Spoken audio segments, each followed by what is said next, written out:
Yo, yo, yo! Round the Ecomi-Verse, episode 32 with your boys Crypto Rain and Dr. Stuff. Yeah, thanks so much for joining us today, guys. I'm not sure if everyone in the audience has caught the Twitter Spaces today with the VV team and community, but if you have or if you haven't, we're going to discuss a lot of that today. And I'm sure we'll talk Ecomi, VV. There's talk about Reese. There's so many different community members that have been talking about what's been happening. So Rain, what did you think about the community update today? I enjoyed hearing from the team what's going on. I love it when the team actually gets on and gives like an update. I prefer like a format where somebody is like asking them questions, kind of they're asking themselves questions, so it accomplishes some of that and just giving us an idea of what they've been working on, how things are going. So I like the sincerity in it and just what things are going well and what things are delayed and why. So I thought that the update was helpful for me as an investor, right? I look at those things and how is it going? And I would say I'm really pleased. Remember like 5 months ago when we felt like everything was stuck at development and not coming out of development? And we're in a totally different place from that now, where things are rolling out and development is happening and we can see things being hit and things moving forward. So I'm happy as an investor. Awesome. Dr. Stuff, what do you think? I mean, I feel like most of the community was like, meh. It was, okay. Like, I'm excited for that 24-hour wait list. I mean, I say I'm excited. It actually impacts like US users because it will probably be more people going for drops now because a lot of people are like on the other side of the world. We're like, there's no way I'm waking up at 2 or 3 or 4 in the morning to do these drops. But now they'll be able to be like, hey, I can just join the wait list. And so there'll be more competition, which I think overall that is fair. I accept that, right? I think I've had an unfair advantage overall for quite some time now, being located in the US. And so I think for VV as a company, if they're going to be worldwide, I think that's a big deal for that to be dropped. And so for me, that was like the big announcement. Kind of sad that stuff's not like really rolled out with MCP points yet, but I totally understand where they're coming from when they say they really have to get kind of the wait list and that drop system really set because everything else falls into place after that, right? All the points, the way you use those points, the way they slice and dice different sections of the drops, right? Like it's very important that they get that right. So if it's going to take some more time, I can be patient. But yeah, like it was just kind of like, okay, thanks, I guess, so. Yeah, awesome. Yeah, well, I really liked the 24-hour waitlist drop. Being in Australia, the drops here are 1 a.m. in the morning, sometimes 2 a.m., depending if the time zones change. But it is really difficult for us to get drops. And I know they said New Zealand is like 4 a.m. So like that's, for me, that was the highlight of the whole update, was that 24-hour waitlist. Yeah. I definitely do agree that a lot of people said, they could have just done a couple tweets with all the dot points of everything. And you can summarize the whole 1 hour update in about 30 seconds to 1 minute. But yeah, as Crypto Rain said, it is great hearing from the team themselves and like hearing what they have to say. I was definitely disappointed they didn't actually mention like OMI at all. They didn't mention the actual word OMI. They mentioned, I don't know if you guys heard this. Alex was asking Mitch about, he actually asked him about OUP, and then Mitch answered with MCP answers. It was really strange. I don't know if anyone else caught that. I don't know if it was if like Alex said the wrong thing, or if Mitch didn't fully understand it, or if he's not allowed to talk about it. I don't know exactly what it was, but it was really odd hearing Alex basically ask directly about OUP, and then Mitch answer with MCP information. Did you guys catch that? Well, he did say the loyalty stuff. And that's the thing is OUP and MCB are going to be combining into loyalty. So that's where I think that he was transitioning is they're going to start just calling it the loyalty program. So, hey, oh my gosh, Valentine, man, it's been a long time. I hope Valentine's doing well. I really like Valentine. Yeah. So anyways, I think that that's where it's going. So I don't think that it was some sort of mix up or anything. Is that it's just that OUP and MCP points are going to be rolled up into one loyalty program. And within that program, you know, they'll probably say OUP points or like OMI points, or just OMI, right? And MCP points. But so that's where I think it was going. But that's just my take on it. Yeah, I think you're probably right. I think maybe it's that, it's more like a loyalty program now, but maybe Alex is using the old terms, OUP, but then, yeah, it was funny with Mitch answering with, sometimes he said utility, sometimes he said MCP, but yeah, I think if they're rolled into one, it makes a lot more sense, his answer. But if not, it sounded like a miscommunication. But they did mention, the Ecomi team is basically in full swing now. I think they basically said they're just finishing the onboarding for the Ecomi team. So that was, that was as close as we got to mentioning Omi, I guess. So I don't know about you guys, but I like cheap prices. If they don't mention OMI, they keep working on all this back end stuff. So nobody but us realizes OMI's underpriced right now. I'm totally cool with that, because I would like to have more OMI. In fact, I'm dollar cost averaging into OMI, and I'm loving the price, even though it's up some, and I wish it was back down where it was. I don't want OMI to shoot up yet. I want them to keep working on the Ecomi-Verse, these other things, and everyone be just completely shocked when it shoots through the moon and they're like, oh my gosh, I don't have any OMI. And Jordan, Dr. Stuff, and I, and a bunch of our friends in my community are like, yes, I knew it. Because that's what's going to happen. And a lot of people sleep on things when they're underpriced, because that's the natural reaction. We don't chase after things until they're running away from us. And so a lot of people are sleeping on this, and that's cool. Like, I try to help people understand that's not what you need to do as an investor. Certain percentage of people are ready to hear this and understand it, and a certain percentage, the majority, need to see it totally run away from them. And then even then, only 30% of the people will really get it. So that's just how it plays out. Yeah, when we saw some spiking of OMI prices the other day, and it actually made me start FOMOing. I wanted to start buying OMI just because it was going up. It's so weird how you get that green candle thing. You're like, it's been cheap for so long, I can keep buying cheap, and then it spiked to almost 0007. I don't know if you guys saw that a few days ago, and I was like, oh, I gotta buy some more OMI before it goes too high. I had to laugh at Valentine's comment, DCAing OMI like a mofo. Yeah, we've got a few stackers here in the comments. Yeah. Well, and I think that's the whole point. And Rain and Jordan, we've talked about this a lot, right? Just human psychology. When the token goes down, people just panic.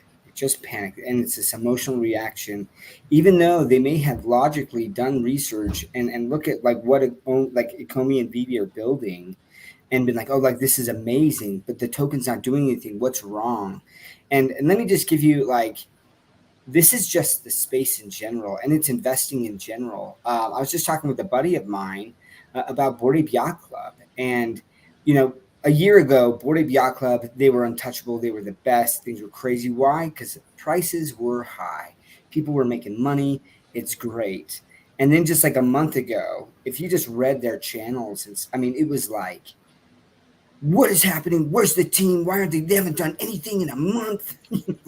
In a month, like these people aren't working hard, but like price is everything. And it's funny because I see a lot of the complaints, and like I get it. Like some of them are legitimate complaints where it's frustrating for things to be down so long. And for like I bought some of my OMI at like 008. Like that sucks, right? But I've DCA'd quite a bit down to where like I am in a way better position now if the token goes up. But I can be patient. And so like they didn't really talk about OMI, and for now I feel like that's okay. I still feel like there's some regulatory unclarity.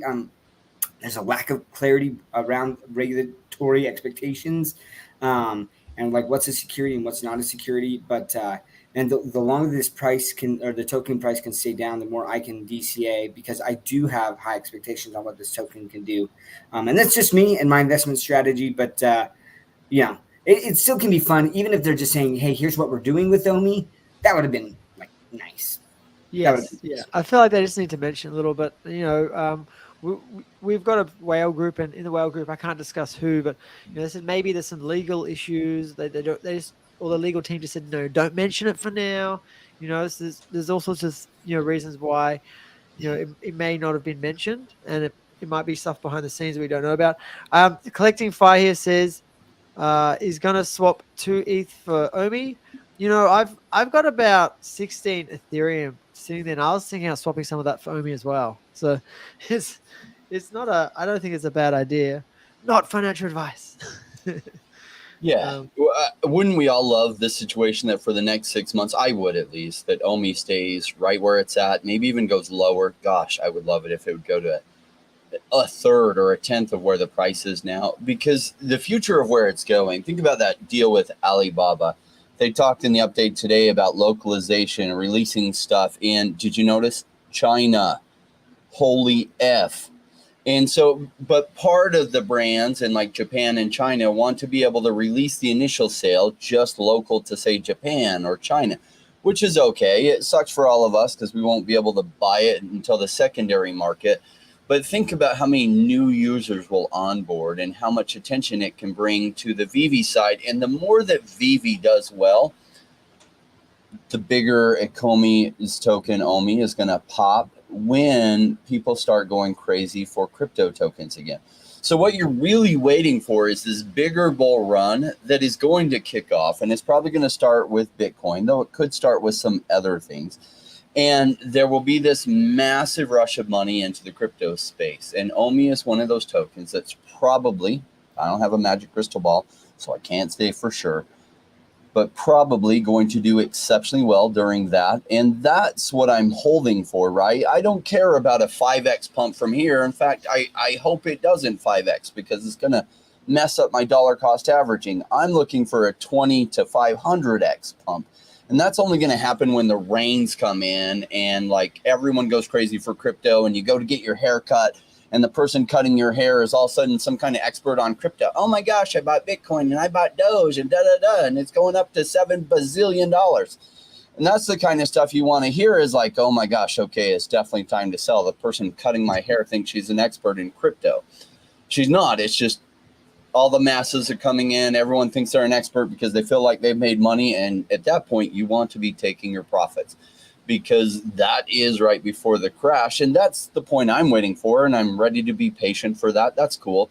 So in the meantime, when I say my prayers at night, it's not please Omi go up. It's please Omi stay down. Please. That's awesome. So Dr. of Stuff, do you have any particular goals for your Omi? Well, I talked to you about having 50 million Omi, right? If I can get to 50 million Omi, I think that I'll be set. And like, we'll see on timing because I am in a lot of different projects, and we'll just see on the timing because there might be something. If some of my other projects pump, like I would love to roll some of those gains into Omi at these prices, right? So we'll see how that plays out. But there's something else here in the next month and a half. There's a play I'm making. Which I'll make that announcement when it happens, but regarding Vivi and Omi stuff. So we'll see. Awesome. So they also said they're going to be fixing the MCP points. That was another point they made because some people have, don't have the correct MCP points for, the daily gains and everything. And they said a specific number. They're going to try and aim for 98%.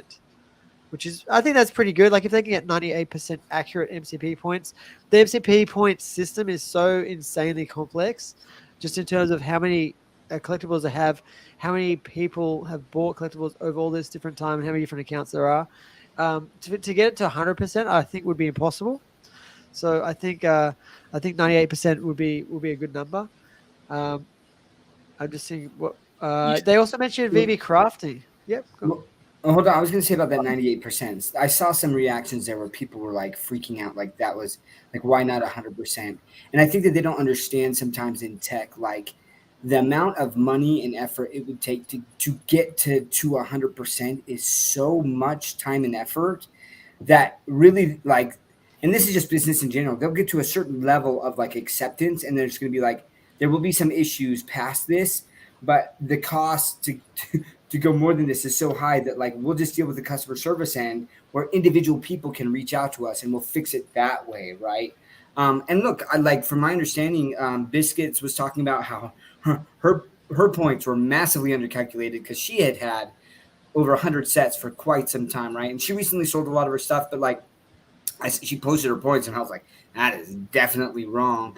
And apparently she had reached out in the past and no one had really taken care of her, but she reached out again, filled out a ticket, and she said that she was pleasantly surprised that like they responded to her quickly.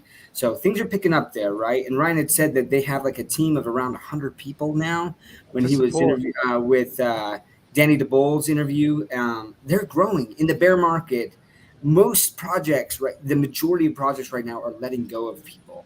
And yeah, VB is growing, and so a lot of bullish signals for me. But yeah, so if anyone's having issues with their MCP points, which there are people, I had issues initially. It was miscalculated, and mine jumped up significantly. And one more thing with this, I don't know if people know this, but like there is a master collectors channel in the VB Discord. So I got into that. I was really excited, and it's fun. It's cool to kind of see some of the other people that are master collectors in there and start chatting about something. Wait! You have to be a master to get in there? Yeah. You have to prove that you're a master collector, and there's a separate lock channel for master collectors. Well, now there's a reason for me to actually become a master. Yeah, man. Yeah. Oh. Yeah, I think the calculations are way broken because Doctor of Stuff was almost double my MCP point. So I'm like, I'm all steamed inside. Wait until there's a leaderboard, though. Like I think that will create some competition. I'm surprised that they don't have that yet. I guess I don't know how complicated that is, but I feel like it's not very complicated, and that drives competition and people buying more. What up, Bill? Well, I haven't seen you in the channel, Bill. So you got to say what up in the channel. Let me verify if that's the case. No, he can stay on my channel. It's all good.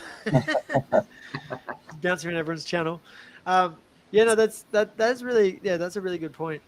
The master collector thing, that's cool. I'll have to jump in the Discord for that. I am at the master collector level. I have been leaning more towards like I'll buy multiples of the things. So my strategy isn't actually the highest master collector points. It's the highest returns, right? So I buy like a whole bunch of multiples of the comic books I think will do well and stuff, which hurts your master collector points. Is it Diamond 1 before Master? I think so. I think it is Diamond 1. I think I'm Diamond 1 or 2, so I'm pretty close to Master. So I guess I just need to get some more collectibles, guys. I might have to invest some of that. I mean, some of it you can just buy like the common and the rares. Like sometimes the rares will be super cheap on some of the comic books, and you can get like amp up your points that way by stocking up on the rares on some of the comics that are really, really inexpensive. Yeah, if once the leaderboards start to like that's, I'm a very competitive person. I definitely see the value in, being competitive, and when there's like a secret little master group that you can join in Discord, that's sort of a fun utility as well. And I like this idea. If we get more people into this with leaderboards and more competitive, I might start actually competing in the VV side as well, because obviously you guys know I'm 98% Omi. I have like 2% into VV. It's a tiny percent comparatively, but yeah, like I got that Iron Man drop. That's the last drop I got. But yeah, I only collect things I really like at the moment. There's still more that I like that I just haven't bought, I haven't put money into. And yeah, I could definitely double up on things. Like I'd love to stack 10 Iron Mans. That'd be sick. Yeah. But which one? So here's a point that I want people to think about. Don't get me wrong. This Iron Man that they just did, it's awesome. It is so awesome. But I want you guys to think back on where the collectibles were season 1, right? Most of them weren't animated. And any sort of animation people got really excited about, right? And now look at the level and the quality, right? And I think it's just going to get better and better. And what that's going to do is people are going to FOMO into the next drop and the next drop. But what's going to happen is there's going to be 15 Iron Mans, there's going to be 30 Iron Mans, there's going to be 100 Iron Mans, right? And so what's going to happen then is people are going to be like, what's the first Iron Man? Because that will be the only differentiator. And so I have, now that I'm at the Master Collector status, right, I am starting to chase the more important, and along the way, I've definitely been buying some Grails, right? But I'm I am now looking at the FAs, and that's what I'm starting to stack. And man, Vivi does such a good job, though. I told my buddy, I was like, you have to stop me when there's another cool drop and be like, would you rather spend money on an FA?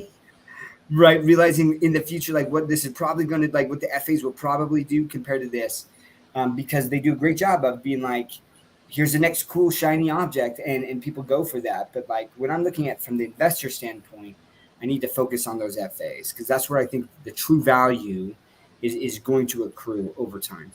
But those FAs won't get you those collector points as much.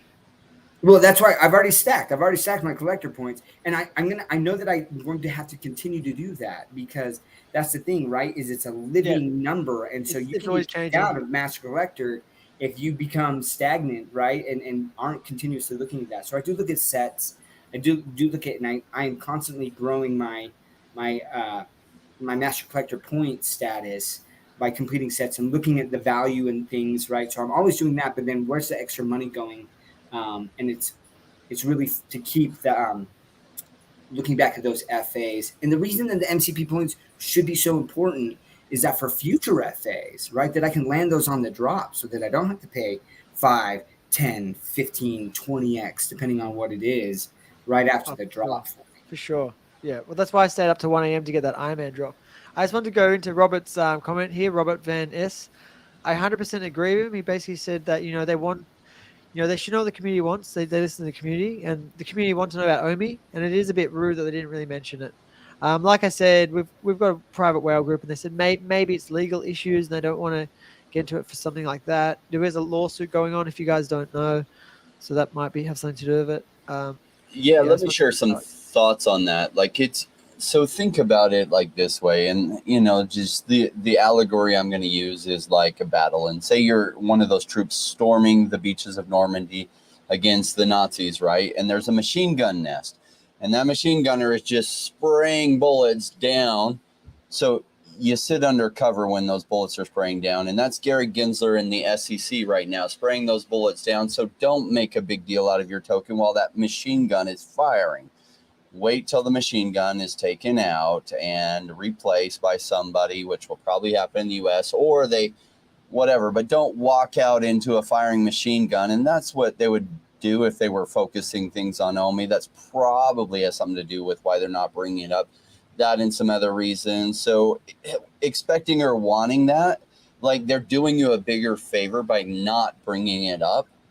And so it's like, oh, show us how brave you are. Walk out into the machine gun fire and see if Gary Gensler can hit you too. Well, come on. Is that really what we want? Because that's not what I want as an investor. I want them to focus on whatever they're focusing on. Let Cardano win their lawsuit against the SEC and some of these other ones win. And then the machine gun goes away. And then they can talk about Omi as much as they want. Rain, do you want to answer Valentine here? Or Dr. Stuff, what would you expect for VV Omi Achieve in 2023? What are your expectations for this year? See, I don't know what the price is going to be at. Price predictions are so hard. What I would love to see is that they have the Verse rolled out to some people and that it's really cool. And hopefully it's just really an expansion of the showcase. And what I would really love to see is that on your Twitter or X or whatever you want to call it, you can link to it and people can see your showcase, and maybe you can create private rooms that only with a password can people get in and see those, but make it easy. That would make the Verse a huge win. Now, is that all going to be done by the end of this year? I don't know. Hopefully they do have the Verse increased showcase rolled out in some extent. That's what I'd love to see going on. I would love to see China and Japan and Asia getting more adoption on VV. And I hope Omi stays silent and quiet and everyone continues to forget about it so that I can buy all the way through the end of this year at cheap prices. That's what I'd love to see. Is that going to happen? At some point, people are going to realize the secret is going to get massively out. And then when it starts going up, people chase green candles and it will go through a threshold that it just shoots way up from here. Yeah, I'm with you, Rain, in the fact that expectations for this year with VV and Ecomi, I would expect that the Verse needs to be rolled out pretty much all the way by the end of the year now. If we're already doing beta testing, that gives them 5 months or 4 months ish, right? About 5 months to kind of get things out to the rest of everyone. And then I really want to see like them really pushing the social aspect of that, the VV-verse, because that's the only way that it's going to stay sticky. Otherwise, it'll turn into the central land where people will go and no one will be there. And we can't have that, right? And that's the great thing is that VV has the community. And so if they can create and they can focus in saying, okay, what can we do just initially to get people to want to go into the VV-verse, right? And meet up with people. That's what I really want to see them working towards. So VV-verse for sure rolled out to everyone by the end of the year. I feel like that's a reasonable expectation. And then on top of that, with like Omi, like we have to see some utility. We have to see some utility by the end of this year. I just don't. If not, I'm going to start asking some tougher questions and being like, "What's going on?" I'm pretty patient, right? But then there is that logical standpoint to say, like, okay, you guys have had a year and a half. Like, you guys announced MCP. We got the MCP calculating now, right? Since February or March, maybe March of this year, and nothing to that point. You guys been working on the loyalty program. Like, what is going on? So to the end of this year, there has to be some Omi utility. And if not, then yeah, like I'm gonna start raising some serious questions as to like what is stopping it, and we need some transparency here. Awesome. Yeah. And that you basically just answered this question here from Dino Dragon. Is it a crypto project anymore? Well, it isn't really that much of a crypto project anymore. I think it will be. I think they haven't canceled anything, and I don't think they will. They've had to adopt because of securities, the U.S. Securities and Exchange Commission, and also some European laws and everything, just to make sure they're compliant. But Ecomi, they used the token sale to raise some funds to really get the VV app started and everything. As long as they bring that utility in, like I love some of the utility. Like when they changed the OMI utility program, I didn't love all the changes. I loved some of them, and some of them I didn't love. But I feel like it gives the OMI token enough use case, enough value that I'm still very excited about it. I love the bronze ticket idea. I love the being able to stake it on your wallet and it can increase your master collector points. And the bronze tickets, I suspect, is really going to burn a lot of OMI, and that has me excited for the price. They do have to walk a fine line because the U.S., I feel like the Securities and Exchange Commission has been purposely making the lines blurred so that they have complete control. It's like a police officer, that has to make a quota of tickets, and he takes down the speed limit sign so he can pull over. People don't know what the regulations are. He says it's perfectly clear, and he pulls them over and, give whoever he wants a ticket. And that's kind of how it is. He can give whoever he wants a ticket because it's clear. And by giving them the ticket is file a lawsuit. Try to make them settle because they don't want to spend 200 million like Ripple has in fighting the lawsuit. Interesting timing. Rain, did you guys know that I think the SEC have sued Hex token and Richard Branson? Oh, that's going to be interesting. He really went out of his way. Oh, Richard Hart. My bad. Yep. Yeah. He really went out of his way to make sure that there was no expectation of profit or value from it, and that it failed the Howey test, so it can't be called a security. So this will be an interesting one. Yeah, I think it's Hex, it's Pulse Chain, which is like connected to it, and one other one. What's going to be crazy is he has a war chest now because he made a freaking fortune off of Hex that he can fight. I'm sure he's got more money on the side than Ripple has to fight this. So they took what's probably going to be a big fight and a losing case for them. It's going to be a real hard win for them, for the SEC to win that. So I'm glad they took that fight. Of all the fights they probably shouldn't be taking, that is one they should not be taking. Oh, good. So hopefully they win. Yeah. I want to jump with what Dragon is saying, right, about the team abandoning the token and why I don't believe that's going to happen. Look, anything is possible, and I think that you have to be prepared for that, right? So like, there is a chance, but here's the ramifications of it, right? When you're trying to play out all these scenarios, like you have here, DW says they abandoned the token, they'll piss off a huge part of the user base. That's true. Like there's so many influencers or here on this channel, like all of us own OMI, and we're talking about it. And if they just out of the blue just stopped, like just abandoned the token, right? I like there would be a lot of people out there talking about that and not being happy about it. And it just doesn't make sense.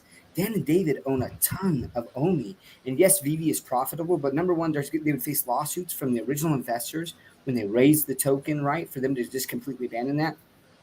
Then you'll have all of the IP, right, that are going to face bad press from everyone saying that VV and OMI are a rug. Like, and so the likelihood that that happens is so small to me that I'm not worried about it. I just think that really they're trying to navigate these regulatory waters and the uncertainty that surrounds all of this, and they're trying to do it right so that they don't get targeted with a lawsuit.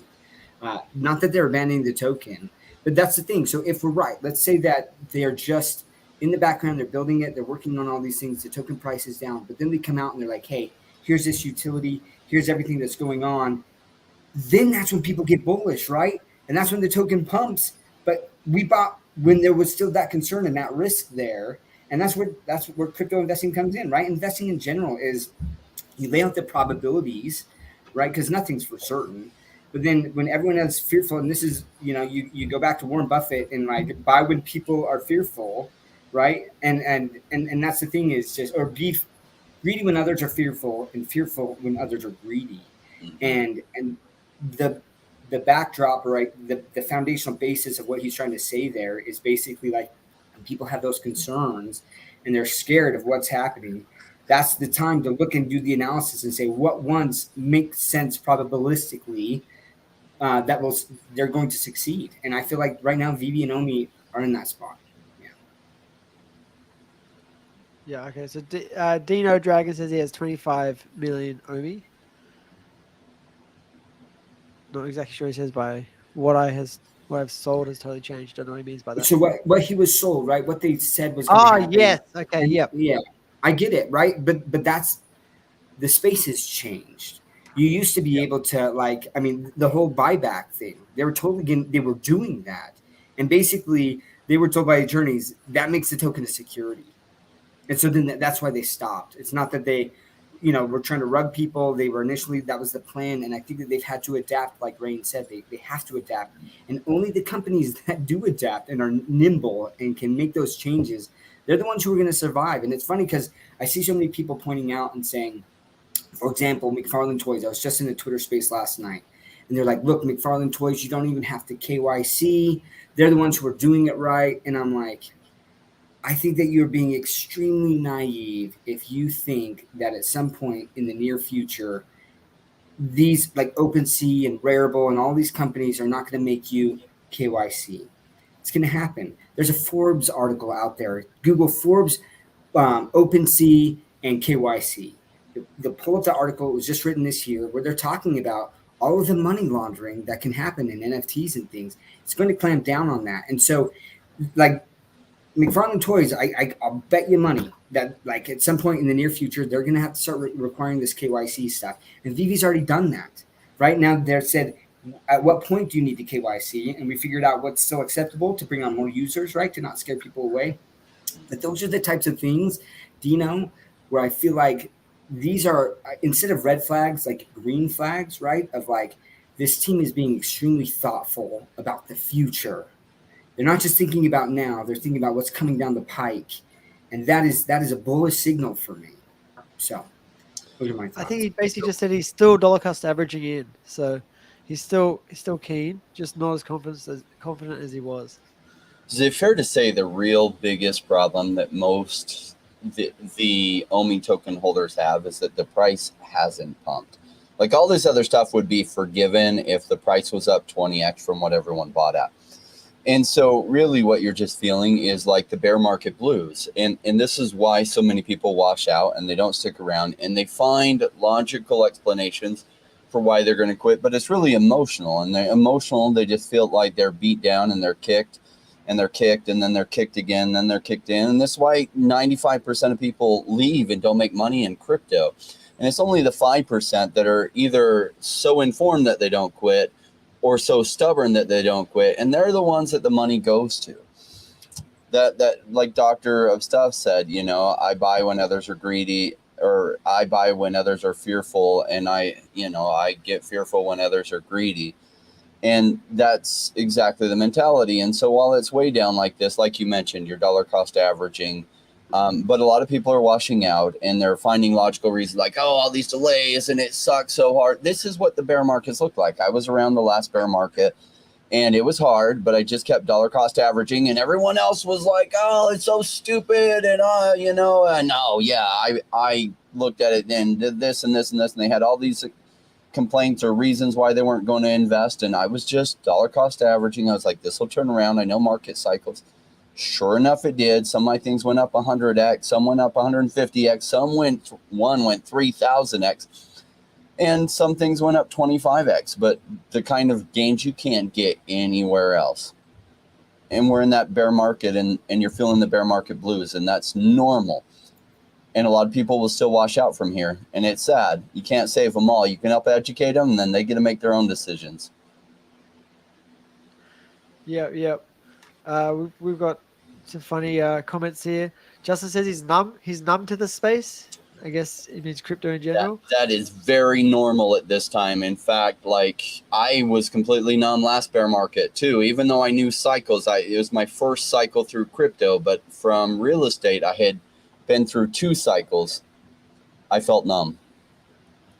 And what happened to Reese? And Dr. Stuff and I have both been in contact with Reese, so he's still alive and well. He's still kicking.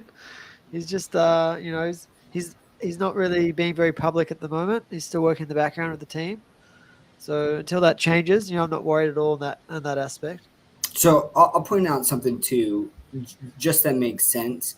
So Reese is over Omi, right? Like that's his main thing. And right now, until they get the Omi utility worked out and there's exchanges, there's not a lot of reason for him to be out here talking about it anymore. So there's that aspect, right? And I know that sometimes it's just nice to see someone out in public, like they're still around and what's going on. So I get that, right? And so yeah, just so you know, been in contact with Reese, and obviously in the community updates, they're still talking about Omi. They have a blockchain team that they have hired, right, where that's specifically working on interoperability in the Omi token. I don't think if they were trying to rug us that they would have hired a whole team to really work on that stuff. Now, would it have been great if they had hired that team a year and a half ago, 2 years ago? Sure, right? But it is what it is. Like, I can't rewind time, but like this is what they've done now, and I'm grateful that the team is there in place now and they're working on that. I'm sure they wish they could rewind time and have made that decision way earlier, but there's no rewind button. Some people have brought up my shades. I am happy to take them off. If you give Jordan or Doctor of Stuff a $10 super chat, I will take them off then. Woo! $10 super chat. So you got to take it off like. Oh, I'm good at that. I think I was a stripper in my last life. Something it carried through to this one. I've only gotten paid to strip twice, in this life, but last life must have been a lot. I used to work at McDonald's. And I used to do this nighttime shift. It was called the dawn to dusk shift. It was like 10 p.m. till 6 a.m. in the morning. And we get all sorts of funny characters coming in after 10 p.m. that were like off their head drunk. And I was like maybe 18 back then, right? And this older guy's just like, he's putting like notes down my top and like, here, have this. And I'm like, oh my gosh, what is going on here? I'm like, what does he want from me? I'm like, because I was a checkout chick.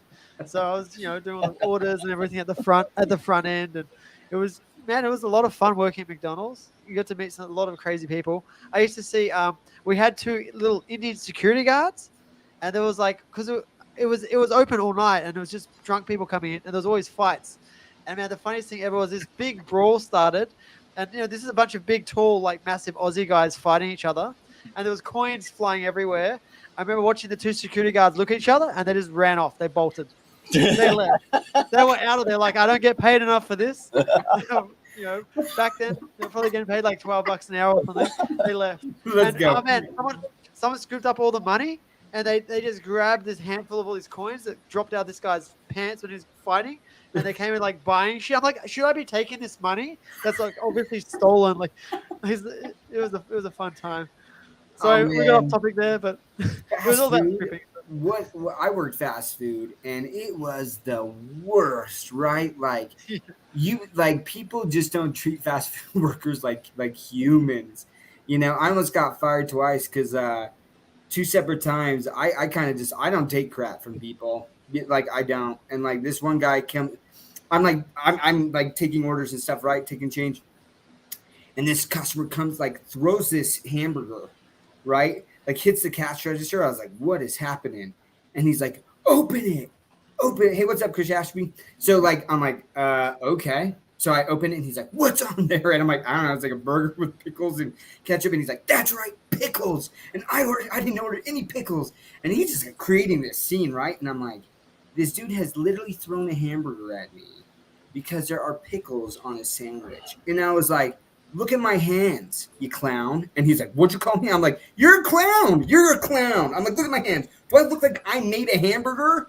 Right? And I was like, see that guy back there? He made the hamburger. You see this order, right? And I'm like yelling at that. And like my boss comes and she's like, you gotta come back here. I was like, no, you don't talk to us like that. I was like, oh, crap. And she's like pulling me into the back room and stuff like that. And I was like, get that guy out of here. Like, I was like, oh man, dude. And like she's like, you can take the rest of the day off. I'm like, you better pay me my whole thing. I was like, you don't mess around, dude. But yeah, people, fast food, what a crazy space that is. I've never let my kids work fast food.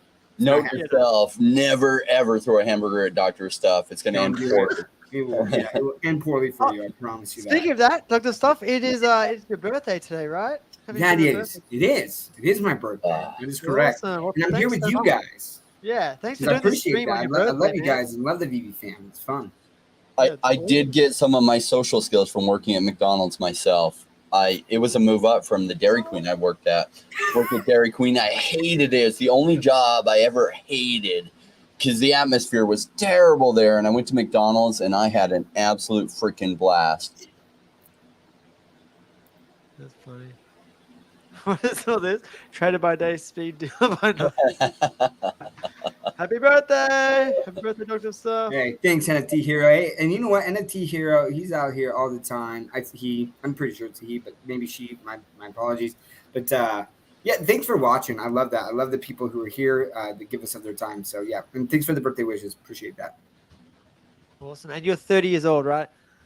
Yeah, 30. It'd be great if I was 30 again. Yeah, well, they're working on anti-aging pills now. I don't know if you guys have seen it. Joe, I can't remember the name of the doctor, but it's like a pill that resets your biological age. It's like it's apparently it's a real thing. They're already experimenting on U.S. soldiers, so that's something that's going to be crazy in the future. You just take a little pill. U.S. soldier, like, dude, that's so sketch, man. Yeah. The anti-aging pill is just to like it's like a suicide pill or something. Stop aging because you're dead. What I is do not it trust really? an anti-aging pill. That the genetic I like that's sketch, man. That's yeah. It's I'm gonna probably- wait down the road to like 10 or 15 years, see what side effects come out of that. Like make sure they aren't doing this. yeah. I'll still be pretty vibrant by then, maybe a little arthritis and stuff. And I'll be like, give me my pill. I want to take it now. Yeah. But you'll be saying that on your yacht. So It's true. It's true. We've got a joke here from Omicron. How did the Dairy Queen get pregnant? Burger King forgot to wrap his Whopper. That was great. I like that. Yeah. Bill Garner says doesn't trust anything from Big Pharma. Yeah, that's a good point. This is not actually from Big. This is not from Big Pharma. This is actually like a small lab that's producing this with some longevity expert. I can't remember his name. It's all over YouTube though. Doesn't matter. But this guy is 50 years old and he looks like he's 30, and everyone keeps saying he looks younger and younger because he's doing all the possible things to like de-age. Yeah. Which is actually a real thing now. They measure like 40 biological markers to see what your average age is versus other people on your DNA. And then there's all these different things you can do to at least keep even or like slow down the rate of aging. So that over time, like Tony Robbins does it as well. Tony Robbins I think he's 62 years old, but his biological age right now is like 50. So he's 12 years younger biologically. So if you look at those markers versus the average person, that's how it works. So you know, and a lot of these people are doing it just like more natural ways, like having, you know, cold plunges and fasting and having really healthy diets, and there's certain supplements that help. But yeah, it's an interesting age we're coming to, right? With technology, with all these different things happening, with the DNA changing, you know, mechanisms they have. Yeah, if you guys, there's so many good movies where they have that. Um, yeah, what do you guys think of the future and technology? When you say good movies, I mean I'm thinking of like Gattaca. That Yep, was very Gattaca. very dystopian to me, to be honest, right? And then I mean I did see with Chris Hemsworth, right? That I mean they're talking about longevity, and it was that Limitless, right? And it was awesome. It was a very good show. It's on Netflix if you haven't seen it. It's like a collaboration with National Geographic, and he goes through. There's like I don't know 4 or 5 episodes, and he talks about like, hey, I'm really looking to prolong my quality of life, so not just my life but the quality of that life, right? um, and I started taking cold showers and things. It's funny though because it's summer, and so I can try to turn it as cold as possible, and it's still just like lukewarm, so it's not cold anymore.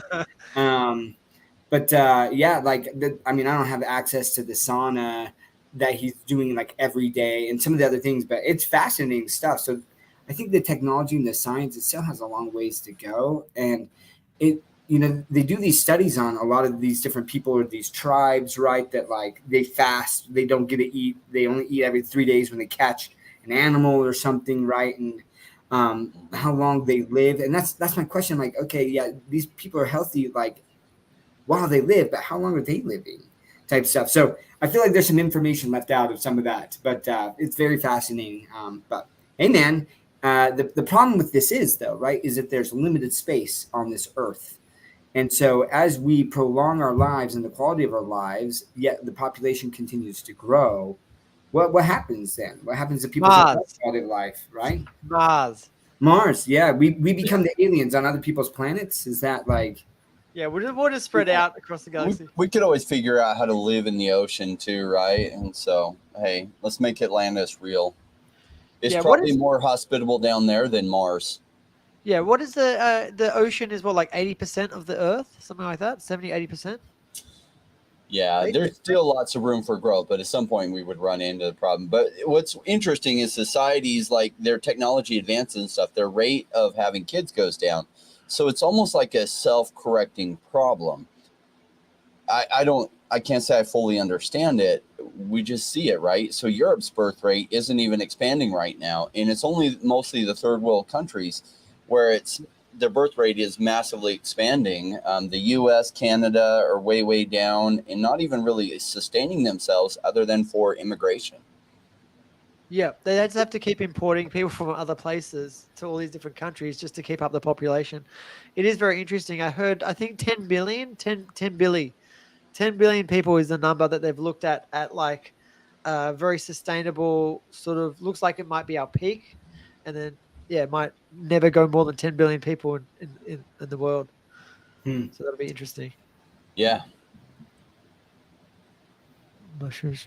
What? Glasses a must for mushroom stream? What's going on here? I just think this comment by Bill about his record is fasting for 30 days where he just had liquids. That's Ooh, crazy, man. nice. That's Nice. crazy. I've done 7 days.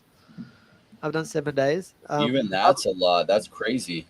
It's Yeah. it's not that much though. It's crazy. Like we can actually do like every person that has more than 10% body fat can do about 30 days of water only. Not health advice. So okay, here's my question for you on this. 7 days of only liquids, which I'm guessing water, right? Or are you counting I've milk? done juice and I've done water. Yeah, I've done both. Okay. See, juice has the sugars, so I would consider Yeah, that juice not is a lot fasting, healthier. If you do it with right? juice, it's a lot more sustainable because I'm still Yeah. having this basically same kilojoules. Yeah. Um, like just Okay. this one So jar, this is like 20 apples. so here's my question: for seven Gotcha. days, does that reset your like digestive system, or like what are the benefits of this for? Oh man, Because so many in the benefits. limitless thing, Yeah. right? He talks about it's basically the equivalent of what happens with your what diet is that? The diet where you only eat meat. A carnivore diet. Carnivore. No, it's not just that. Like Keto? Doing keto? keto, yeah, because it puts your body into Yeah. ketosis, right? And Yeah. that's what starts attacking like the fat cells and things. So if you're having juice, then your body doesn't go into ketosis because you No. have sugars in that juice. So Yeah. what are the benefits or the differences between that? Well, If you've done both. Yeah, I've done both. So on a water fast, you're basically, your cells, all the strong cells start breaking down all the weak cells because they need energy, right? And so Mm, your protein starts breaking down, all your fats, all your sugars, everything in your body starts breaking down, and all the weak cells get eaten by the stronger cells. mm, So you Interesting. end up with a very, very clean body, especially after like 30 days. You will lose a lot of fat, and you'll be very, very clean internally because all the weak cells have been eaten. They're dead. mm. So you end up with a stronger base. And then but you do have to build up, you have to start having a lot of vitamins and minerals and Yeah, really healthy food afterwards because your body does get depleted in those things. Mm. yeah. That So That's sounds interesting. Maybe I'm going to do that. I want yeah. to get I don't rid of know my if I'll do a weak 30 cells. day. I want my weak cells to get devoured by my strong cells. Yeah, yeah, I like it's an that. awesome idea. Yeah, and I would love to do 30 days, but because I look after my kids, it's really hard to do with little kids because they're always hanging off you and stuff. And Yeah. if you do a water fast only, you can't exercise much after like the first 7 days because all your sugars are depleted, and you have a very lower energy overall, but you still your mind is very clear because you're not full of gunk and fat and crap, right? So there's a lot of benefits. It's very, very good spiritually if you want to have. It's a bit of a trip doing 30 days. I haven't done it, but I've heard of a lot of people that have. Oh Yikes. yeah, Bill Garner says spiritual. Yeah, All right. awesome. So yes, crypto and fat loss. Yeah, That's the new motto. I like it. I like it. And yeah, I've lost several kilos. Like I'm not a big guy, but I did actually put on a lot of weight last year because I broke a rib in karate from Oof. doing some sparring. And so when I broke a rib, I couldn't move much, but I kept eating the same. So I put on about 10% of my body weight, which is a lot, right? Like Mm. I'm only like 60 kilos. So I put on like 6 kilos, right? And so but I lost it all very, very quickly when doing some juice and water fasting. Very easy. So it took me like a couple weeks. I got about 8 more minutes and I got to roll.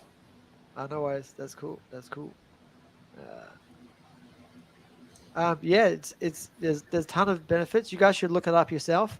Uh, it's really, really good for getting off stuff too. If you want to stop alcohol or you want to stop eating junk food, anything like that, it'll give you some focus.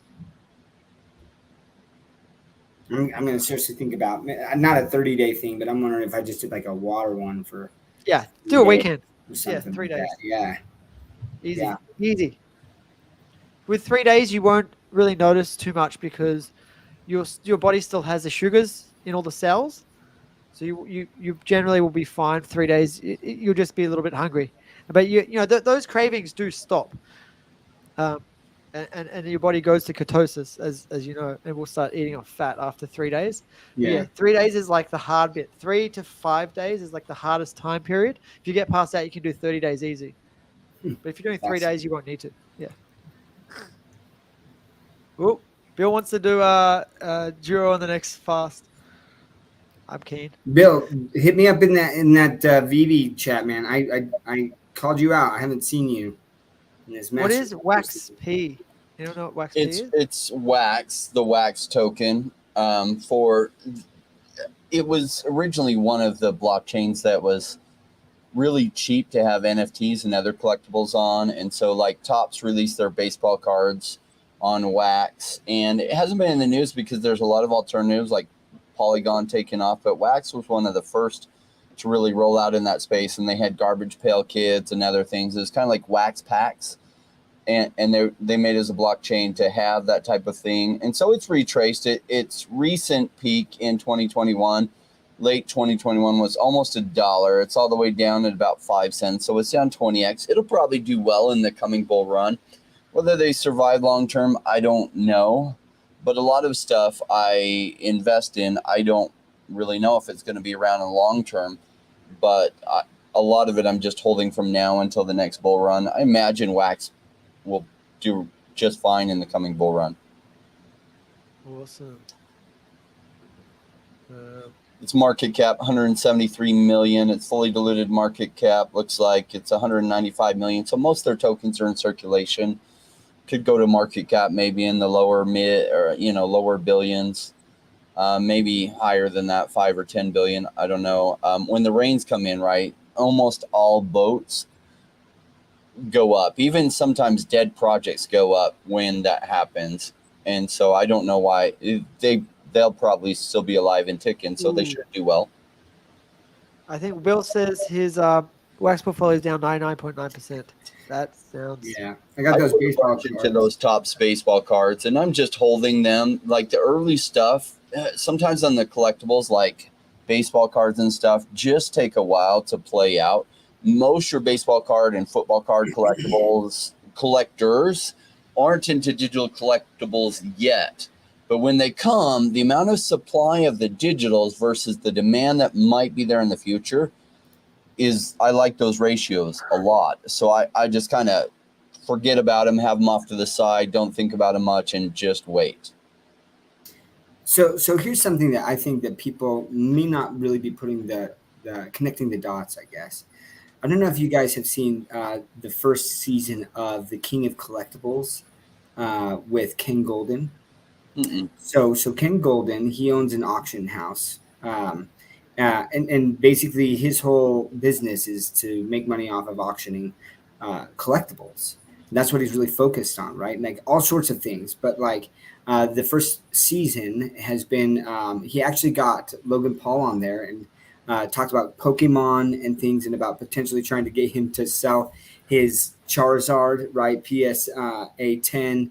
But like they go through a lot of these different things, whether it's like musicians' clothes, like Britney Spears' clothes, and how they authenticate that and everything, right?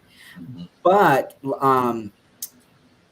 my understanding is that Ken Golden, who has a Twitter profile, has liked some of Comics and Crypto's posts on some of the comics, the digital comics that Vivi has done.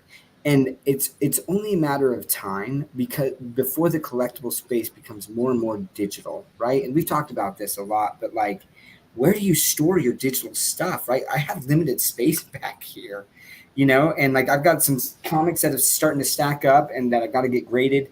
And that's fun, but man, it's so nice to have digital stuff.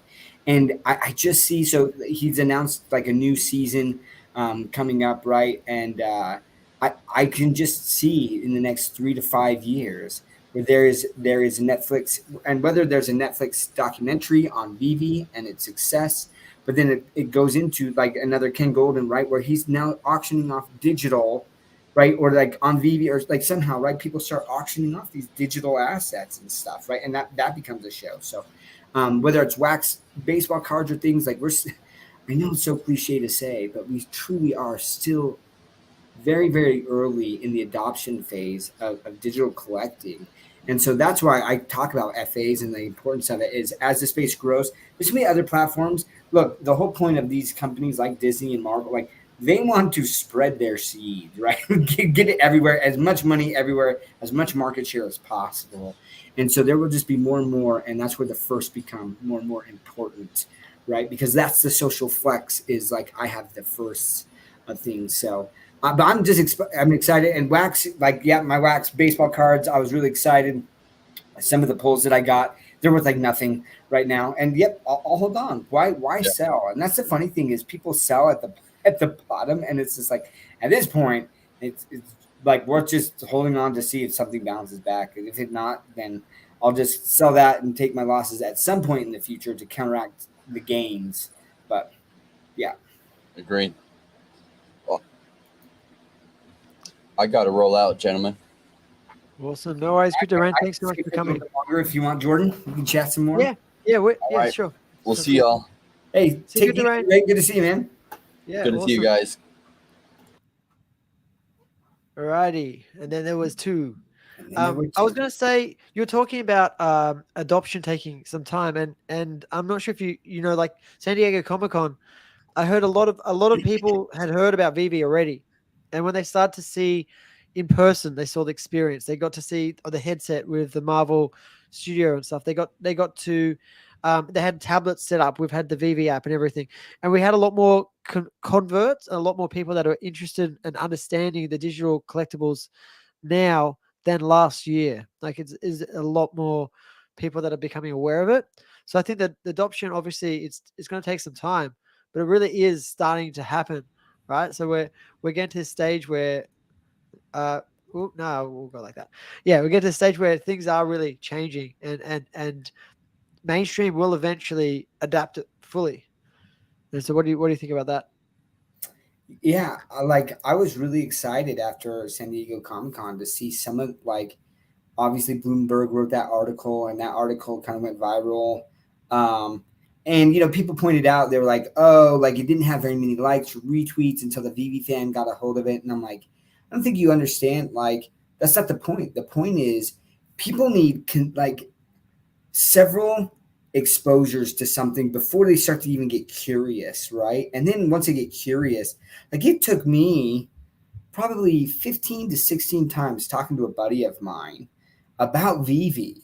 And I was like, I know that I'm annoying you. I know that I'm annoying you, but honestly, you got to check this out. And they're like, yeah, maybe.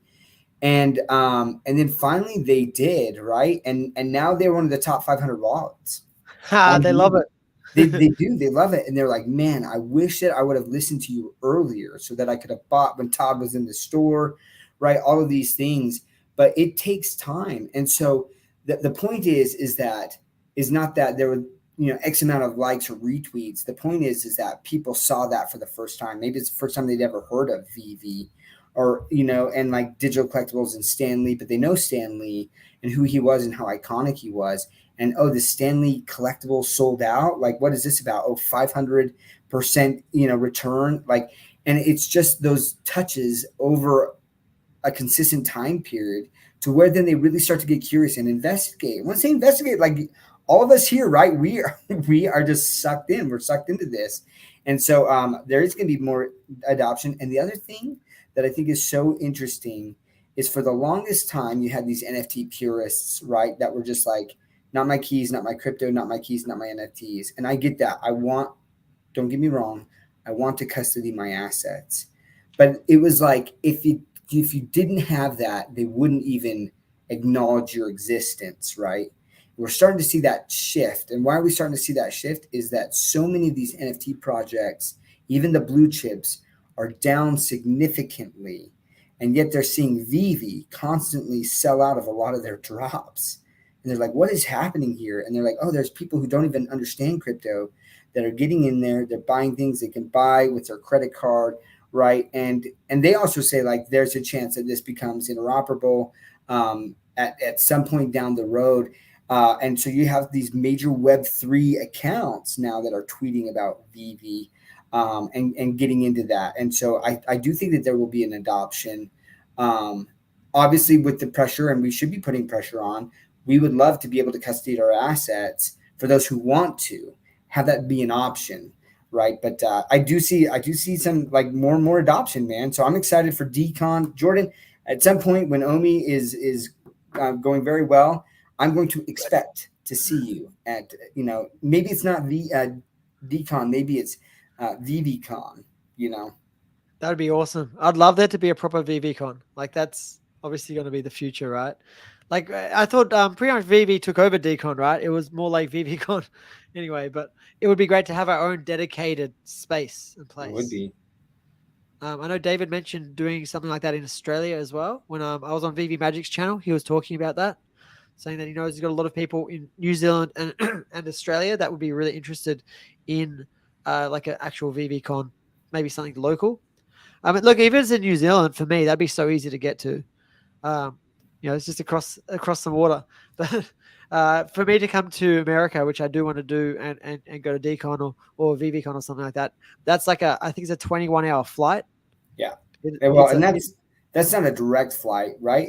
Maybe it is direct? Is that a direct flight? I think it was. Yeah, I think so. We're really far away. Like one of the because I did back in 2015, my wife and I, we did this around the world trip, right? And we hit New Zealand, but we went through Guangzhou. So we flew to Guangzhou. I feel like that was like 18 hours.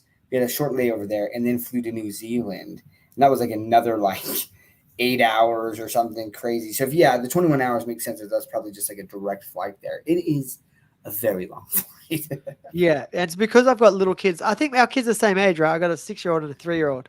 Yeah, So, about the same so age. Yeah. So me going Great just handful, there and man. just back, that's like already 2 days, right? And then if I'm there for like 3 days, that's like at least 5-6 days I'll be away. And the kids are used to having me around all the time, so they would struggle. But I definitely am keen. If Omi goes up enough, I'd love to bring the whole family. That'd be ultimate. That would be I don't awesome. know have your kids been on any flights before? Yeah, we've traveled we took our daughter to Iceland. She's been to um, Costa Rica. She's been to Hawaii.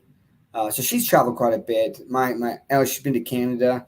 But yeah, our 2-year-old, he hasn't been um, on many flights like that. It's a lot, man. It's a lot. Yeah. Yeah, it's difficult with little kids for the attention span for a long flight. I don't know what we'd do if we went to America. Like, maybe we'd have to do a few stops along the way or something. Yeah. Or just take like once you land, you got to have like a day to just kind of like recalibrate because Yeah, man, that jet lag is real. It's real, and yeah. that's what. I've heard one of the reasons for jet lag is because we're not supposed to travel that far, right? Like naturally, without airplanes and cars, we wouldn't travel that far. So like that's when you travel in a car for like 10 hours and you get out, you feel a bit weird, right? And obviously in an airplane, it's like exaggerated, right? Yeah. So Well, jet you have lag's the a real thing. circadian rhythm, right? Like, and you're used to kind of like when the sun is up and when the sun is down, and your body is in that, and then all of a sudden that alters drastically. And so, when I was doing research, they actually say like if you're to travel, it's way better to travel like westward than eastward because of the time change on when you're supposed to wake up and things is so different. Um, and so yeah, we did it that way, and that helped a lot. I have traveled anytime that we travel like Europe and stuff. It's tough that first day and a half. You're just like, Man, and that's that's only an interesting. 8-hour change, right? When you're doing like New Zealand, that's substantial. So I would give your kids a day of just chilling to kind of recoup and then do your stuff. Yeah. We've got a few good comments here. Omicron said he'd love the ability to put or cast his collectibles to TVs or frames. That would be awesome. Well, we've seen That that a little bit, right? We've seen that they had that at Decon actually, where frames, yeah, frames. the frames. Let's see. So hey, I want to touch on Beerman's thing. Beerman, I don't know if you're aware, right? But the burning, what was going on in the past, like the burning was never actually burning from circulating supply. There was like in a reserve wallet they had OMI, and initially the intent was that they would purchase OMI from circulating supply, put it in that reserve wallet, and then through the transactions on the app they would then burn that and then purchase more, right? But then there was concern that was actually that made OMI a security, so they stopped that. So the current burns right now, I mean, I think the total max circulating supply is something like around 350, 390 billion tokens, right? Compared to like 750 billion that there was I think it's initially. 305. Is that 305. what it is? Okay, so 305, let's say it's 305 billion. But like until the utility comes here, right, where you're able to do like OMI to NFT and people can stake OMI, or they like there are other mechanisms to where the user themselves are the ones choosing to burn the token. Whatever token burns have happened really don't matter anymore. So that's why a lot of us OMI holders were waiting for that OMI utility, because that will start the burn from the circulating supply, which then reduces that, right? Which then economically, supply and demand, you should see an increase in the price if they can create the demand where it's useful to use that token, right? Yeah, 100%. So I think it was like 310 billion around that, and then they had that 5 or 6 billion burn from the dev wallet. I don't know if they've ever actually done that or not, but I know that wallet's not going anywhere either. If you take that whole wallet out, I think it's only like 270 billion circulating supply, and so that wallet, as far as I know, is not doing anything. So they may end up just burning that whole dev wallet at some point. And that we would don't be. know how much is stuck on GoChain, right? That people I have think never we do. It's over migrated. 100 billion. I think it's over 100 billion that no one has moved 100 yet. million, Billion. 100 billion that people have Pretty not sure it's over migrated. 100 So billion is that haven't moved. included in that 305 billion total? It's the same. Yeah, it's the same, but they haven't moved. So that either people have lost the keys or Yeah. they just haven't done, the what do you call, like the Yeah, the transfer migration, the token Yeah. migration, right? I mean, that's significant. And that's another thing too. When you think about Bitcoin and people keep saying 21 million, it's like there's Bitcoin that's lost forever, right? And like it would be interesting to actually somehow find out, is there only 18 million? Is there 20 million or is there 15 million, right? Like that makes such a big difference. And the same will be for Omi. So it'll be interesting because if/when the token pumps, there may be some people that they've just forgot about it, and all of a sudden it's in the news a lot or something, and they're like, "Oh my gosh, I got to migrate this. What's going on? I know I have some Omi, but I I do know think people who've lost their Omi." I think like for Bitcoin itself, I think I read recently there's only like 100. It's only like 1.7 million Bitcoin tokens actually on exchanges, like circulating. How much? 1.7 million. That's like on exchanges, sort of thing. That's So wild. yeah, Okay. so the other whatever 17 million whatever are being hodled on separate private wallets. So potentially, you only need 2 million millionaires to buy Bitcoin, and there's no more Bitcoin anywhere. The price is going to go exponential, right? And so yeah, John and Randy have like 50% of Omi. No, not really. We're pretty small whales. But yeah, like we don't know how many billions of Omi are lost, but we know that Crypto Rain has lost his keys. Yeah. So Yeah. he's one of the early investors that lost his keys. I'm sure there's plenty like that either just forgot about Omi, they lost their keys, they lost access. It was what was it, like 6 years ago? I think the ICO was 6 years ago. So it's a lot of people have changed laptops and computers by now. Computers only last about 3 to 5 years.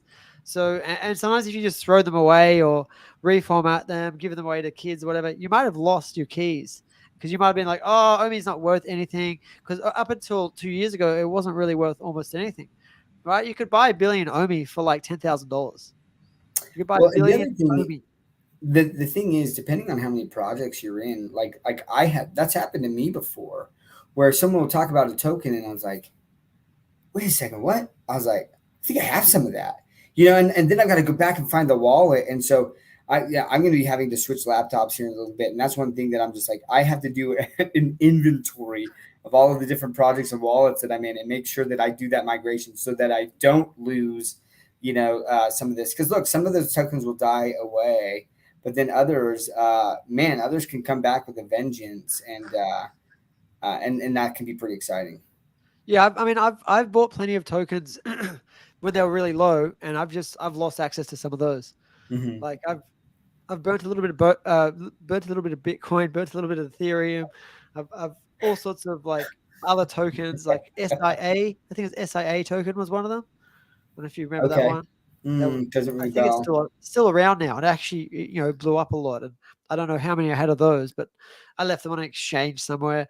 So it would be crazy if there's only like a few billion Omi that's actually properly circulating, other than obviously all the people that are holding it. But yeah, it's going to be interesting to see what happens. It will be really, really great when they're actually burning proper circulating Omi again, as it should be. And Yeah. with prices low, it's gonna burn quickly. So I'll give you an example, right, of like how this can happen and how easy it is. So there's this token, Genome's DAO token. So the ticker is GENE, Gene. And they're like a decentralized science token, and it's a fascinating project. When I was working with Crypto Rain, and I was kind of vetting projects to talk about, that's one of the projects that I came to and I said, I really feel like we should at least bring this up. And the token launched, and it had a great use case, and like the token dropped over time, like substantially, right, to where I thought it was dead. And I had put in during the launch, I put in a decent amount of money. And I was just like, look, like you're not gonna, like, you can do all the research you want, and sometimes the token just doesn't take. And so I was like, okay, well then there was kind of this spike in like DeSci, right, decentralized science, to where I looked and like, so it launched in like November-ish, like November of 2021, right? And it wasn't until April. So it kind of hit like the bottom around July of 2022, right? So it launched at around 2 cents a token. In July of 2022, it was triple zero. It got to 0.0018, right? Like with a volume of like $30 in a day, like dead, What? dead. Wow. Right? This token's dead, right? And then in April, it jumps up to like 1.5 cents, like Wow.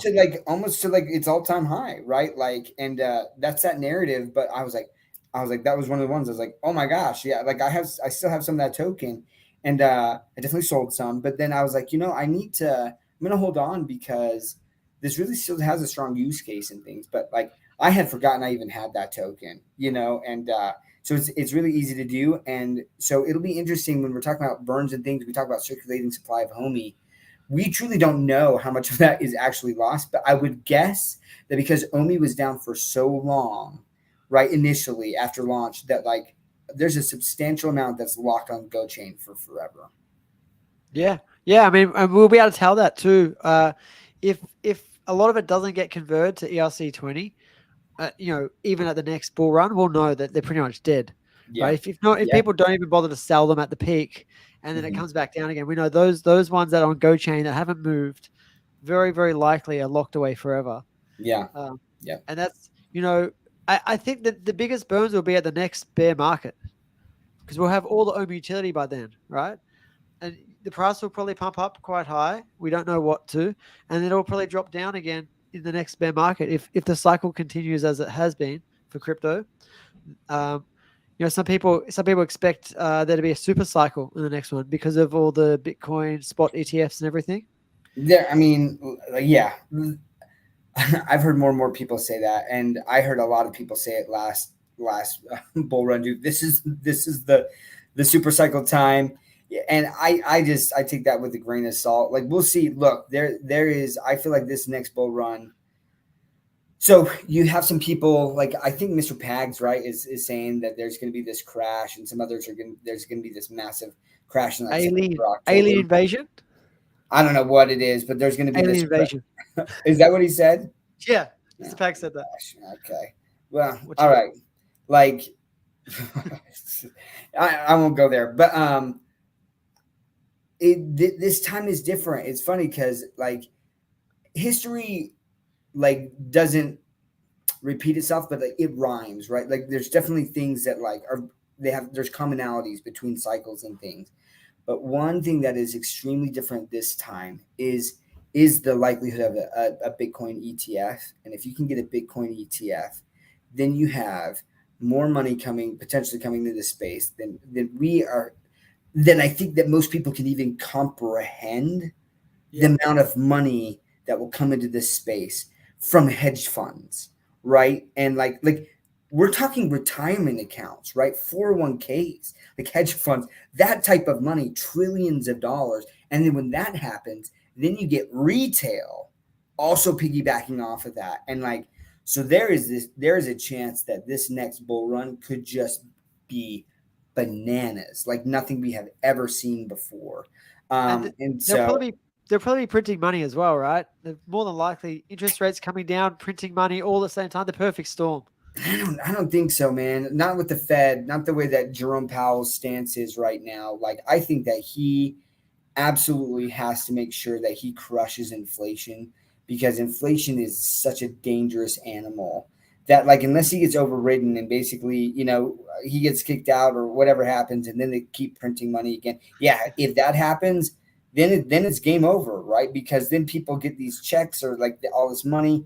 And they're just going to throw it in, and it could go bananas. But because of that, what I'm saying is that there's a difference here, and so I just don't necessarily see the same things recurring that happened the last couple cycles, because the knowledge about this space is so different. There's so many more eyes on it, and regulations coming in as well that will play a major part in how things pan out.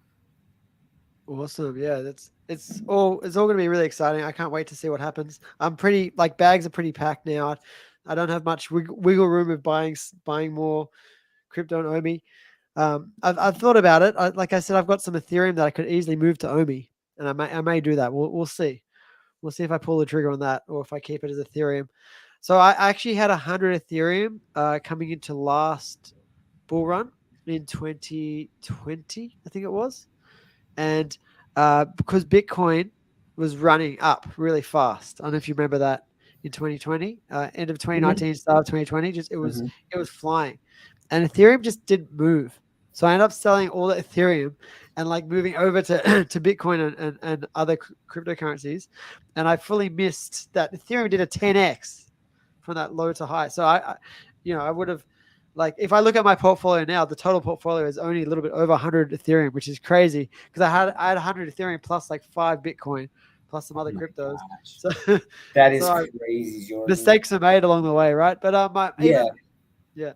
you're paying your tuition, and that's what I did, right? Like when I was on, the Queen's Court, and I talked about my decision to not buy Bored Apes when they were launching, right? Like, and instead bought Apimon eggs. And then another story that I didn't tell is there's another project called Ghosts with GHXSTS, and like it was from this artist out of Japan, and those blew up. And I remember literally being told, like, this is a free mint.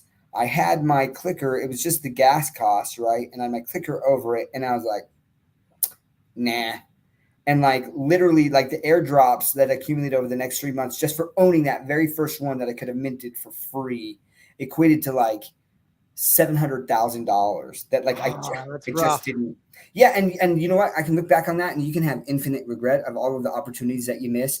And all I've done is I've just said, you know what, like I'm just going to put my nose to the grindstone. I'm going to study this space, and I'm not gonna do that anymore, right? I'm still going to make mistakes, but like I'm going to be more educated about it, right, in what I do. And that's why like I talk so confidently about some of these projects. Is I'm like, I've researched the tokenomics, I've researched the team, I've researched the use case, right? And there's several indicators that I look at to say, like, is this project going to be successful? Because I don't know that.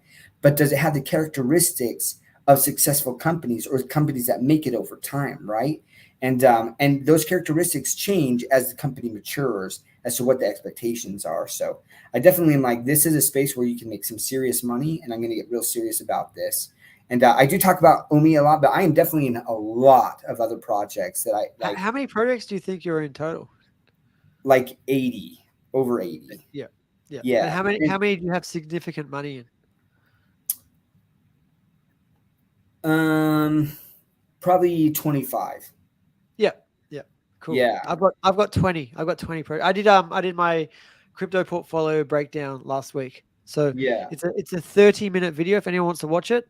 Sorry, it's pretty long. I didn't want to water anything down, so I literally went through every one of the cryptos I've got slowly over 30 minutes and talked a little bit about each one of them. Obviously, Omi being my number one holding. So, but yeah, it's good to be diversified. I definitely feel that's a smart play now. But yeah, I had the same thing as you. I actually had one of the cryptocurrencies. I had CSwap, the one I ended up getting rug pulled on. It actually hit $250,000 with what I had that I could have just sold off, before the announcement, which is where I got rugged.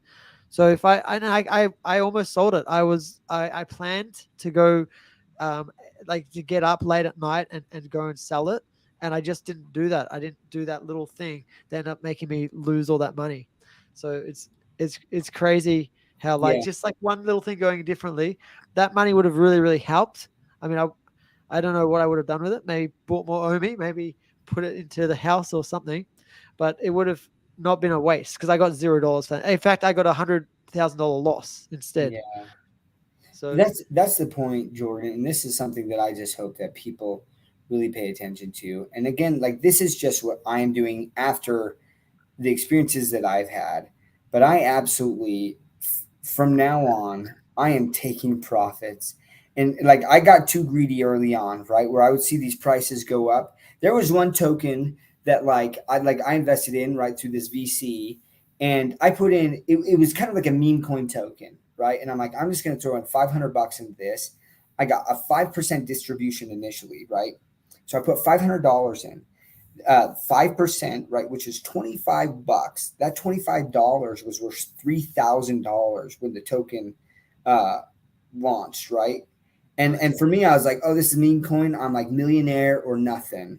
And I was like, why? Like, why? Like, take the profits. So, like, I still hold the token and it's still doing good. It's still like, I mean, I think that my tokens, they've fully vested now. I have 100%. And I think it's worth like $1,800 or something. So, still like a 3x from what I got. But like, and I have sold some, right? I've recouped at least my costs there.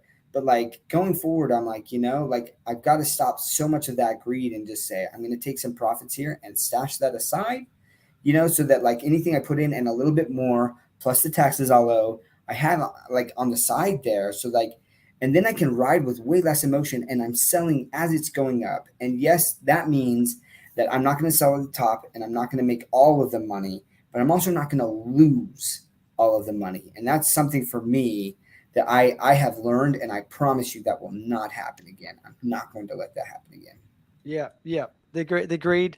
Yeah. Yeah. The NFT hero seems too greedy. Yeah. I think a lot of us got really greedy, and I think that's definitely something you feel in your first proper crypto bull run.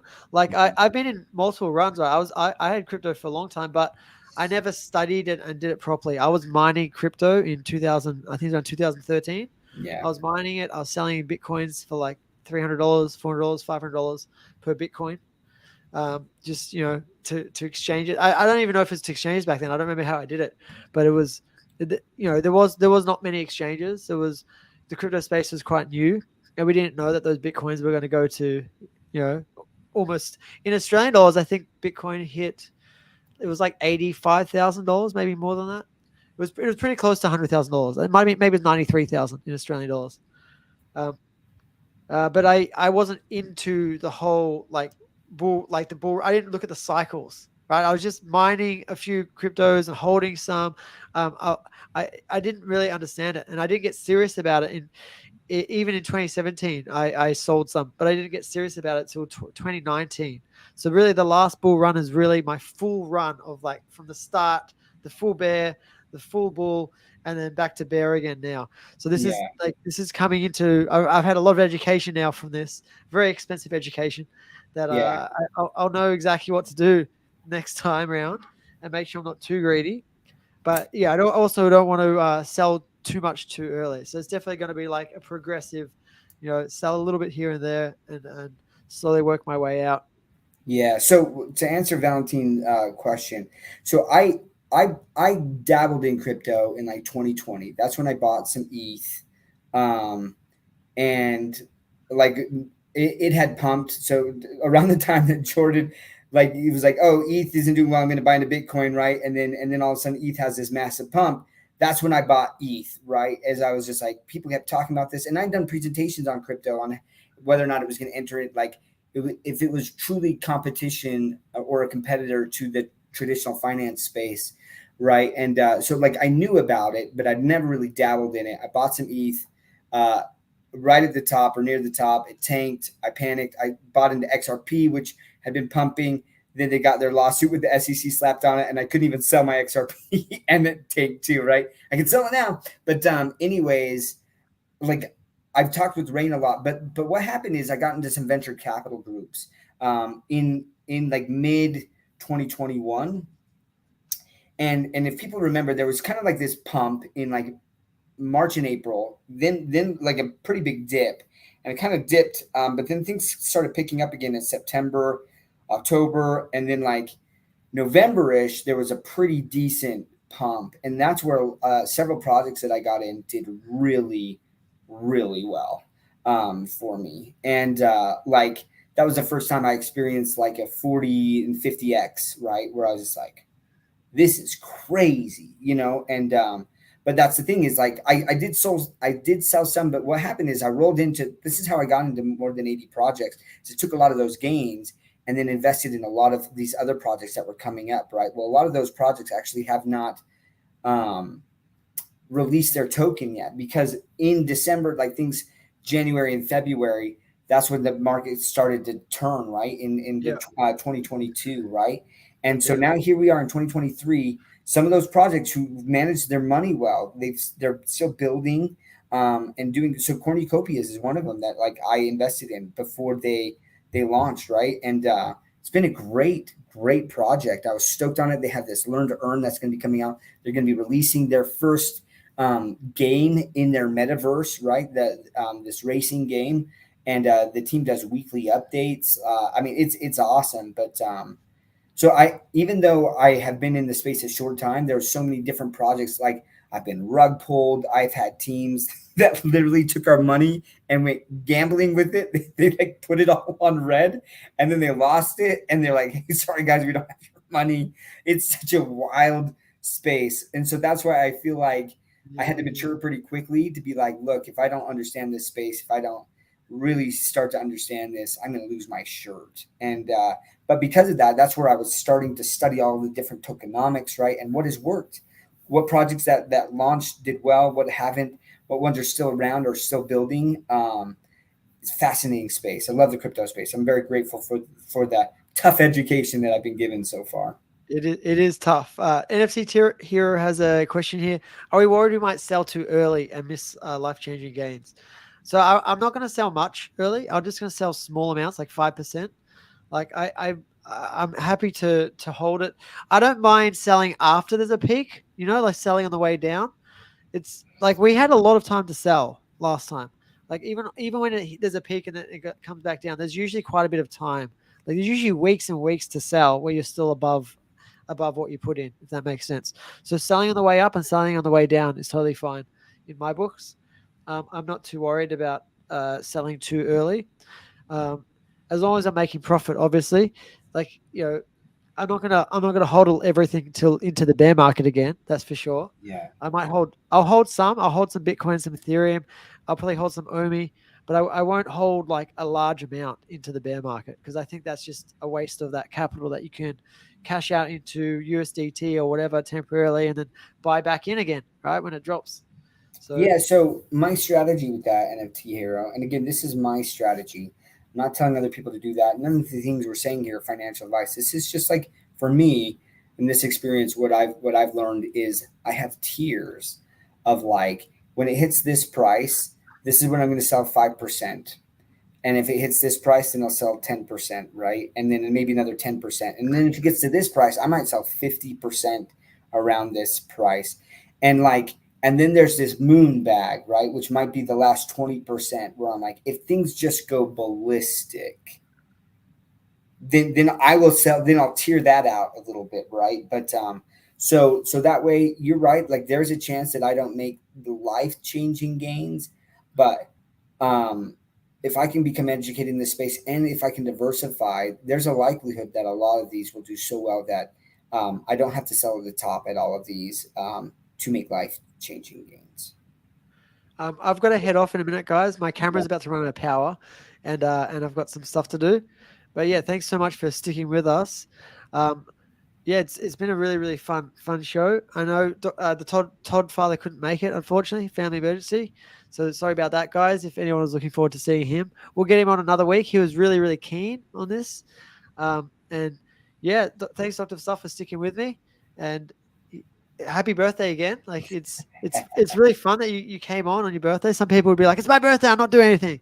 But yeah, this is one of the things I love, man. And I just want to give a shout out to Jordan for him putting this around the Ecomi-Verse. I've talked to several people who are like, they used to watch a lot of different crypto channels, not just VB stuff, but they're like, man, around the Ecomi-Verse has become like one of my favorite go-tos. And Jordan heading this up, I really appreciate it. And if you haven't already, please hit the like button on Jordan. Subscribe to his channel. I also have a YouTube channel that I'm trying to grow. I'm going to be getting on some guests here. And like in the near future, and really trying to ramp that up a little bit. But appreciate you, Jordan. I love these chats. It's just so fun to chat about this stuff. Love the fam here that are watching, and thanks so much for your guys' time. Awesome. Thanks so much, guys. We'll see you next time. All right, peace out. Bye, everybody.